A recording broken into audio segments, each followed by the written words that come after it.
So that makes 2 wonderful evenings of conversation in one evening. How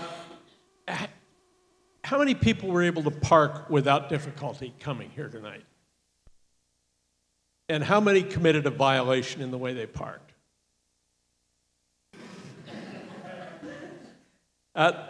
Let's start with questions for Donald, who I think has some very clear and challenging preachments for the way we manage pavement and cars in many places, including Yale and New Haven, and the state of Connecticut, sir.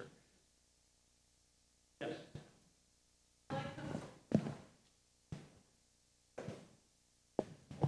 Tell us more how we can get rid of on-site parking requirements. This is complicated. Well, I was thinking as I listened to Tom, it seemed to be one of the themes of what he said was that driving seems simple, but it's very complicated. My view is that parking seems complicated, but it's very simple. And it would be much simpler if there were no off-street parking requirements. And I think one of the reasons I think that it can happen is that some cities have already done it. And the comparison I like to make is between San Francisco and Los Angeles.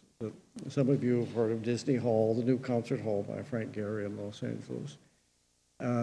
Los Angeles requires as a minimum 50 times more parking than San Francisco allows as the maximum. That in Los Angeles, we have a minimum with no maximum, and San Francisco has a maximum with no minimum. Now, if this were a real science, wouldn't you ask what's going on? If in one city for the treatment of tuberculosis was blood transfusion, and the other city it was bloodletting, wouldn't any scientist say that there has to be some mistake here? But we have most of the cities that you really want to go to, like Boston and New York and Chicago and San Francisco and London and Paris and Copenhagen, they all have maximums with no minimum. The cities that you don't want to go to, like Phoenix and Houston and Los Angeles, they have minimums with no maximum. So I think you have to decide what kind of city you want to be more like. And I think that we've had a long history of trying to force up the parking supply and not allowing anything that doesn't have what we say is the minimum needed. And I think you could just point to cities that you would rather go to. I think one of the cities that I really like is that it's one of the best places on earth for pedestrians is Carmel, California. And that doesn't allow any off-street parking in its central business district. They don't want any cars driving across sidewalks. They want all the interior space used for shops and art galleries. They think that there's more to be gained for the city to have people park at the periphery and walk in. It's one of the best places on earth to be a pedestrian. But I'm not saying it's easy to do, but I think that sort of like I believe in the Alice in Wonderland. Once you say something 3 times, then it's true. And I just have to keep saying it over and over and over. And I think more cities are trying it. Great. Other questions? Don, I'm curious, there have been a few municipalities, mainly in the West, that have changed their parking policies since your book came out. And I'm wondering whether there is much opposition from the point of view either of it chases potential customers away from business areas, or that it costs too much for people who, have very modest means.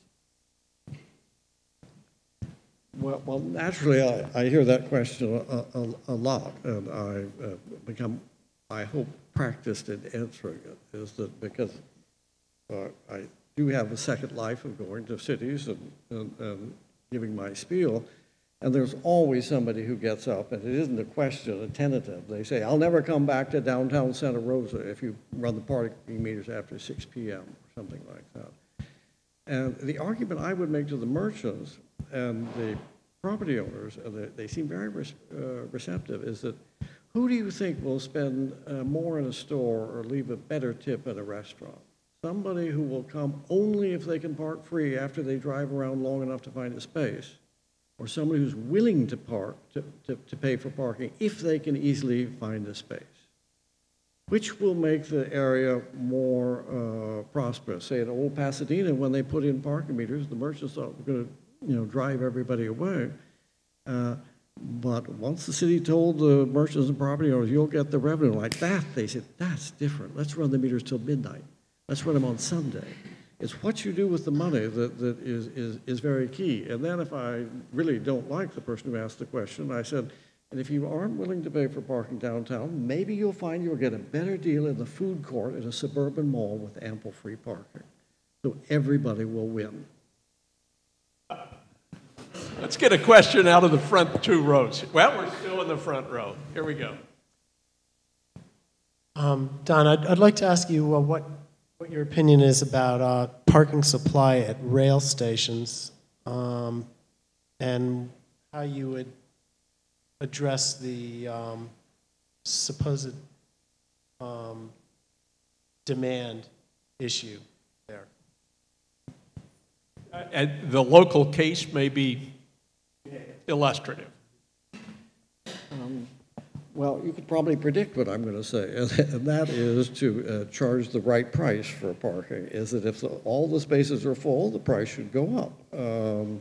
And they're doing this in the San Francisco area. That the BART system was, Bay Area Rapid Transit System, was supposed to lead to wonderful development around the stations, but instead they were just parking lots, and they were overflowing with cars. I'd say there's something different that I would say as well, is not only charging the right price in the parking lots, but I would say that, and I haven't seen this happen really, is that if there are permit parking districts around the station, so that you can't park on the curb on the street without paying for it, that you should allow the commuters to pay for parking by the day, that they would have to pay to park on the street, and you would set the price so that there are only 3 or 4 commuter cars on every block, and spend that money to improve the neighborhood, so that the parkers and the residents will be sort of more symbiotic. That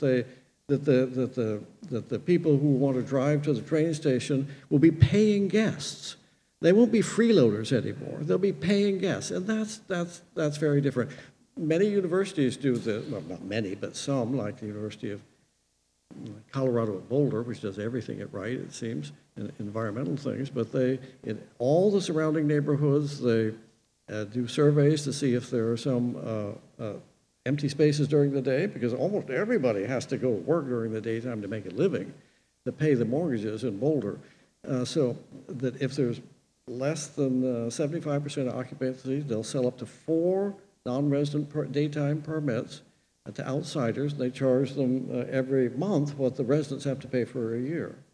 And the money is used to reduce the cost of the permits for the residents. So I think we have some of the most valuable land on earth now being given away free to cars. And the more you can figure out a way to make that land pay for public services, the better off we'll be. In the back. A number of the things that you've been mentioning would increase the cost of parking potentially. And I guess I wonder if you could speak a little bit to some of the equity concerns that arise from that, maybe within the park. If there are residential populations around these commercial around these things, how would you make sure that suddenly pricing residents? Well, as I understand it, if we start charging higher prices for parking in the business district, will this cause some people to park in the nearby neighborhoods? That would be one concern, but also whether if the business housing flat, often the case, close proximity, that impacts. Well, most cities would give the residents a permit to park at the meter without paying. You know, that the residents usually get preference in any district because they have to be bought off. So I think to make it politically popular, everybody who has a say, the residents, the merchants, and the property owners, they all have to be satisfied, I think. And the way to satisfy the residents is to give them permit parking. And that in these permit parking districts, if there are some vacant spaces, you should sell the excess to outsiders and use the money to improve the neighborhood. And this is beginning to happen in cities, that they figure, here's some valuable land, let's make use of it so that the employees in stores can park there during the day, and they'll pay for it, or their employer will pay for it. Let's pursue that a little further, Don. Let's suppose the city, always in need of cash, looks at all the metered space or meterable space on its streets and says, let's have an auction. Investors from everywhere, hedge funds, investment banks, whomsoever, we're going to sell all these street parking spaces. And you can price it any way you want. Would we be prepared to make that leap? Well, I wouldn't recommend it. Chicago did do it, and the reason that they gave was that they did not have the political will to charge the market rate prices for curb parking, and they outsourced the need for political will to Morgan Stanley, who paid over $1 billion for the meter revenue for 75 years. And it's a perfect example, I'm sure it would happen in any city, that they said, we will put this money into a lockbox, it'll provide, revenue for schools or whatever for the next 75 years. Within 2 years, all the money was gone. It's what we're doing everywhere, is selling off assets to pay for current expenses. That's a bad idea for a household, it's a bad idea for a city. If the city cannot get its act together and manage its parking properly, maybe it should lease it to a private operator. Maybe it should have a revenue sharing agreement that they split the revenue or something like that. But I think it's only if a city says it can't do it, that it doesn't have the capacity to do it, then it should look to the outside operators, but they can be brought in as partners rather than selling it off. Okay, we're going to turn to Tom Vanderbilt in just a second, but I thought it might be... Sure.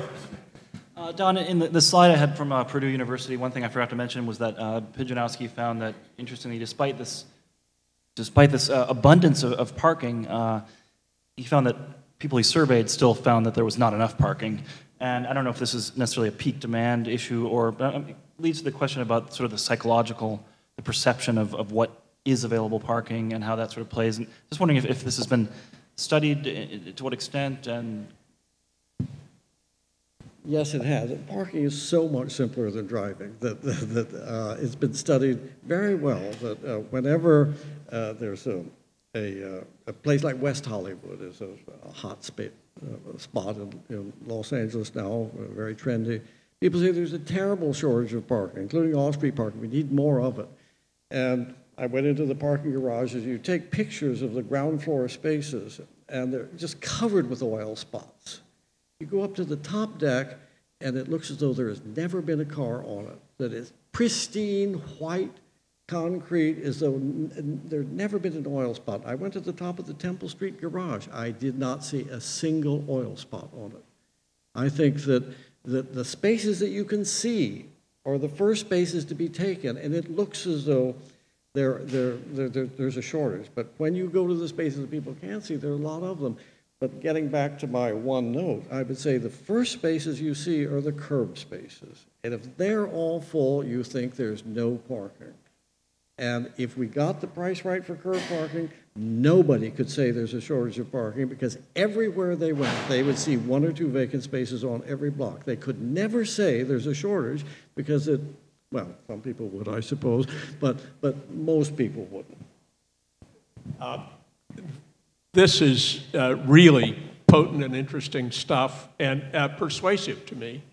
And ultimately, there's a distributive side of this where, people with high need to park and low incomes are going to get squeezed by the market mechanism, in this case as in any other. Are we prepared to override that consideration, Don? Well, I think I have a good answer for that as well, because it's obviously the first thing that people say. And I think, I'm not accusing you of saying it, but the people who don't want to pay for parking, they push poor people out in front of them like human shields, saying, don't charge for parking, it'll hurt poor people, when they really mean, don't charge for curb parking because it will hurt me. And I would say that some of the people who would benefit most are the poorest part of any population. New Haven has lots of poor people. They could benefit from higher public revenues. The buses would run faster because there wouldn't be so many cars driving around hunting for a free curb parking space and slowing down the buses. That's one of the main reasons that San Francisco is doing it. They justify it will help poor people more than anybody else. Really poor people. Okay, we've got a little time left and another fascinating argument. Let's see what we can do with questions directed to Tom Vanderbilt. Thank you. I want to take advantage of the fact that Tom Vanderbilt is a journalist and there are other journalists in the crowd. I've been on a personal tear for some time about the way we refer to transit as public transit or mass transit or public transportation or mass transportation. Nothing or hardly ever does a good thing come after the word mass or after the word public. So think murder and toilets, for example. As journalists, I would love to beg you to only ever refer to transit as transit, ever again. Thank you. Good. Editorial acknowledged. Questions out there? Yes, back right. You're going to have to bellow it out.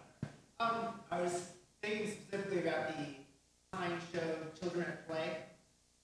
People should slow down when they see children actually at play or around streets or whatever. That would be a more hopeful sign. I mean, often, kids these days aren't really playing around those signs because they're inside on their Nintendos or whatever. But yeah, I mean, school zones are a strange thing to me. There's been some studies that actually stop people after they've driven through a school zone. They've tracked them on radar, found out how fast they were going, and then asked them, how fast were you going? They're off by 10 miles an hour. And this is why I have a problem with in Texas, for example, there's new legislation which bans, you can, how does it work in Texas? It now bans handheld cell phone use in school zone areas, but it's okay to use your handheld cell phone everywhere else.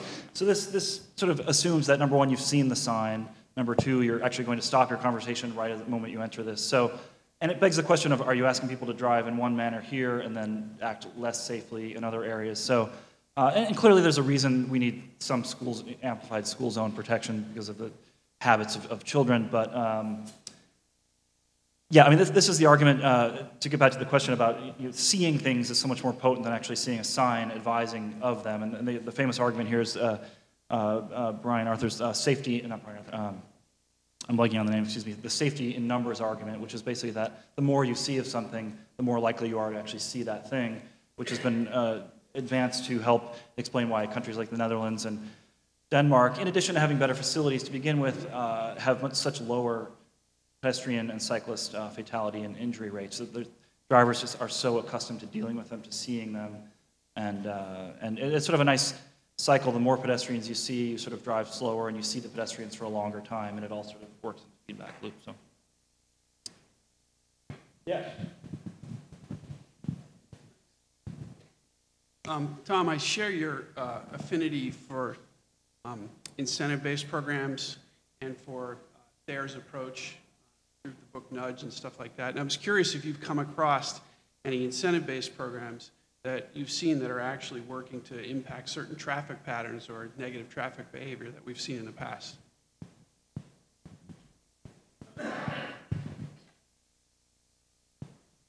Well, I mean, the obvious thing here would be congestion pricing, which is a disincentive, of course, but trying to think of some other, I mean, some of the stuff in the US I've seen has only been sort of hypothetical, giving people, for example, a program called choices done in the Puget Sound, Seattle area, which gave people sort of an account, an imaginary account of money that they could, based on the amount of miles they drove, and at the end of the month they would be given some of that money back based on if they drove at a different time, off-peak, or if they just drove less in general. And that program had, pretty robust results. People wanted the money back. And I mean, that's sort of just hypothetical, and it was sort of a congestion pricing lead-in that never went anywhere. But you've got me for other. Just a quick thing, I'm not saying that California does anything right, but one thing that I would recommend is called parking cash out, is that many employers give their employees free parking. And in California, that if you have over 50 employees, and if you rent the parking spaces to give to your employees, you have to offer the employees the option to take the cash value of the parking if they don't take the parking.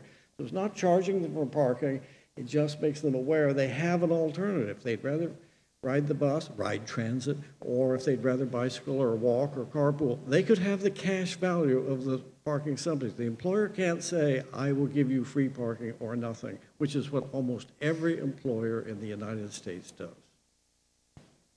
I think we have time for one or two concluding questions. Yes. Bell it out, please. Okay, I'm not sure how to ask this exactly. It's just an observation. So many people drive around with their windows up.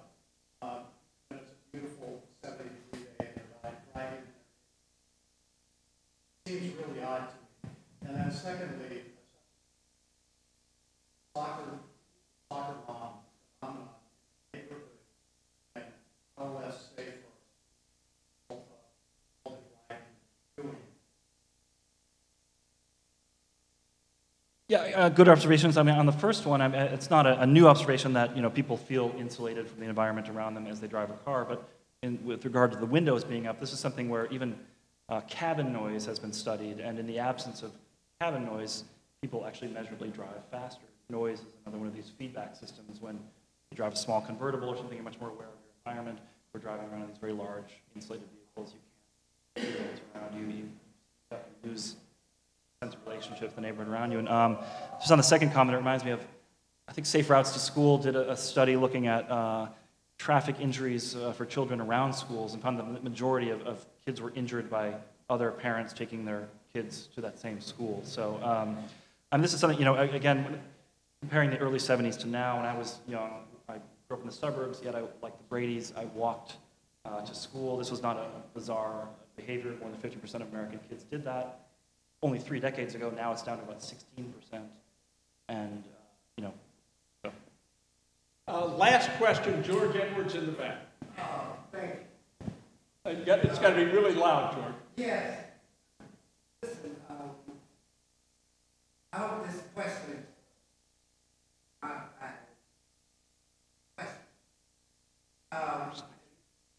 y'all know that